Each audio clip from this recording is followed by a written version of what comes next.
All right, newspaper time now. So let's take a look and see what's going on. The Business Day is the first one that we've got for you here. So Business Day, land reform law under scrutiny. And you'll see that that's a big story in our news this morning. DA turns to High Court to resolve the GNU stalemate. I beg your pardon, this isn't the one we've got in our news. It's something on the other. Yes, it is this one. I beg your pardon. A dispute that once threatened to unravel the government and national unity reaches the Western Cape High Court today, with the DA asking judges to strike down its law, and its own cabinet minister is now legally bound to defend it. That, of course, is the Expropriation Act. So that's a big story for today. Then the photograph that they've got there on the top is saying, escorted by the Spanish army, migrants who crossed into Spain returned to Morocco from the enclave of Sowetan. Spanish police began installing a 500-meter floating barrier off the Moroccan border after a mass rush that killed 67 people. Yeah, that was just a weird. It was a very weird one. I mean, you just saw these people coming out of the sea and on boats and swimming across and then running through the streets. So, but I wonder, has that ever happened in those sort of numbers? Yeah. Because it just looked so bizarre. It did. It really, and it was just all. I don't know if you just was everywhere. I clicked on one video and my feed for the whole weekend was about that. But yeah, anyway, that was what happened there in Morocco and Spanish Ceuta. Then Ramaphosa backs Eskom asset split to boost the grid, and the president sought to allay fears that stripping Eskom of its transmission assets as part of the unbundling process, first mooted 6 years ago, will leave the utility in a far worse financial position, with municipal debt the next litmus test for a successful unbundling. So that's the other big story. And then, of course, the box fine-tune ahead of the New Zealand clash, and Kganyago urges digital caution. Treasury reforms can rescue local government, and finally, household squeeze reshapes SABC. So I'll leave that there. Right, let's move on to the Daily Dispatch now. And the lead story this morning, teachers blocked from posts as qualifications not recognized. And this is quite a big story. It says that hundreds of Eastern Cape grade R teachers have been blocked from securing permanent government jobs after qualifications that they obtained through a state-funded training program nearly 2 decades ago were allegedly never properly accredited, prompting the Provincial Education Department to launch an investigation. And the Eastern Cape Education Department has ordered an audit of early childhood development practitioners who obtained qualifications through the Kondisa program after growing concerns that some certificates are not being recognized by the South African Council of Educators. Quite a story, because how did that even happen? And if it was approved, why wasn't it checked that it was actually accredited properly? So that's an interesting story. Flying the flag high, Kontebon Sinesipo Dambile, 24, celebrates after winning the men's 200-meter final. Tell me you saw this. He just left them in his dust. Amazing. Amazing. And this was during the athletics event at the stadium in Glasgow. And also at the bottom, IEC wraps up Eastern Cape voter registration amid ANC branch disputes.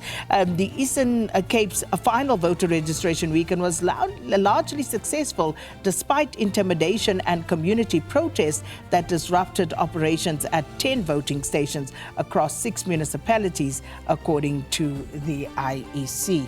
And also, Maize Project grows hope for rural farmers, and artist's journey from Vietnam to Bushman's on page 6, as well as Global Award for Eastern Cape Inventor. And on the back page, Umvalo commits to breathing life into ailing border rugby. All right, so that's that. I think the next one is the Witness. So let's take a look at the Witness. The Witness Comrades Centenary on track as CMA cuts ties with KZNA and ASA. So it is full steam ahead for the Centenary Comrades Marathon, despite members overwhelmingly voting to sever ties with the KwaZulu-Natal Athletics and Athletics South Africa, setting the stage for a dramatic split in South African athletics. This decision follows growing concern among members that the provincial and national athletics bodies were seeking greater influence over the Comrades Marathon and other leading road races, including access to the substantial commercial revenue generated by these events. So, all right, so there we go. That's the big story, and so many people excited about the centenary. But let's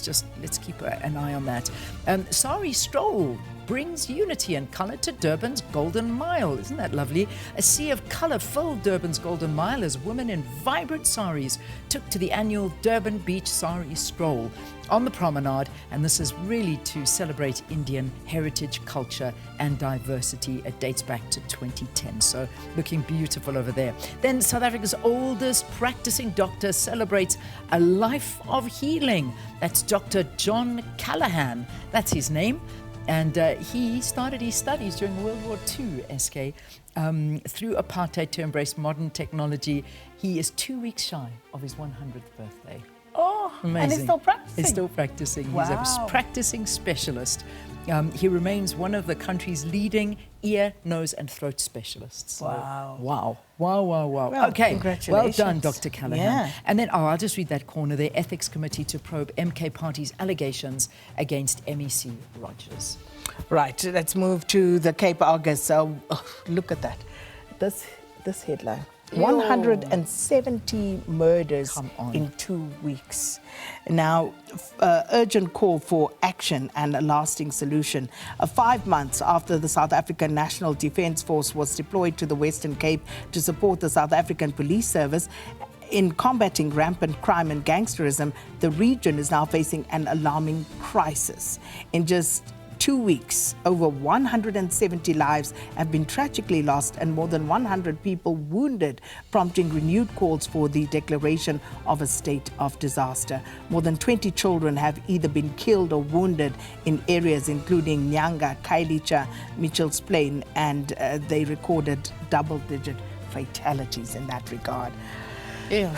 I don't even know what to say anymore. And then, of course, a story that's obviously still in the news this morning. A fire reported above Kloof Corner in Table Mountain National Park, prompting an immediate response from the park's fire management team. Also, Tyler drops a Lagos show as South Africa and Nigeria row over immigration. And we spoke about, I think it was one of the trending topics last week, but she has now finally cancelled that Lagos appearance.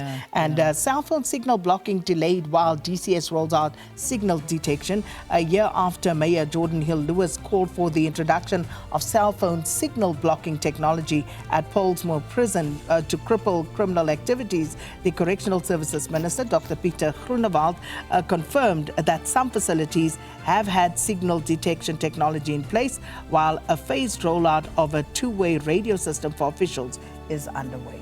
Right, so let's move on to the Sowetan now, and I've got that one for you. And a cute photograph there. Banyana vow power to progress in WAFCON. And the photograph there is of Banyana players Ronel Donnelly and Robin Mudle Salgado sharing a light moment ahead of the WAFCON match against Burkina Faso, and that's happening tomorrow. So good luck to the ladies out there. Then a scam alert: WhatsApp with your account hack. What? Experts warn of signs to watch for to prevent fraudsters using your messaging app to scam your contacts, and cyber criminals use SIM swaps, fake verification requests to target unsuspecting victims. That's happening far too often now. Why Didiza opposes bid to remove Juju from JSC, from school dropout to furniture maker, and finally new role reminds Rabisile of childhood pain. And that is the Sowetan, and here are the rest of the papers, and then the news at 7 follows.